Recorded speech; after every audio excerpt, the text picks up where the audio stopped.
ചില നാട്ടിൽ ഉള്ളൊരു പ്രത്യേകതയാണത്. അവിടെ ജാതി, മത, രാഷ്ട്രീയ, വർഗ്ഗ, വർണ്ണം ഒന്നുമില്ലാതെ എല്ലാവരും ഒന്നിച്ച് നിൽക്കുന്ന ഒരു സ്ഥലങ്ങൾ ഒരുപാടുണ്ട്.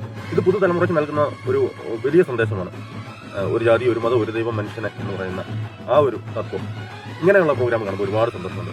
ഒപ്പം ആ ഒരു പള്ളിയിൽ നടന്ന പ്രോഗ്രാമിൽ ഇതുപോലുള്ള പാട്ടുകളൊക്കെ അവർ വായിക്കുമ്പോൾ എല്ലാവരും ആസ്വദിക്കുന്നു. അത് കാണുമ്പോൾ ഒരുപാട് സന്തോഷം. ഇനി അങ്ങോട്ടുള്ള പുതുതലമുറയ്ക്ക് ഇതെല്ലാം നല്ലൊരു പാഠമായിട്ട് തന്നെ ഉൾക്കൊണ്ട് അങ്ങോട്ടും ഇങ്ങോട്ടും എല്ലാവരും വളരെ സ്നേഹ സൗഹാർദ്ദത്തോടു കൂടിയിട്ട് മുന്നോട്ട് പോകണമെന്നാണ് എനിക്ക് പറയാനുള്ളത്.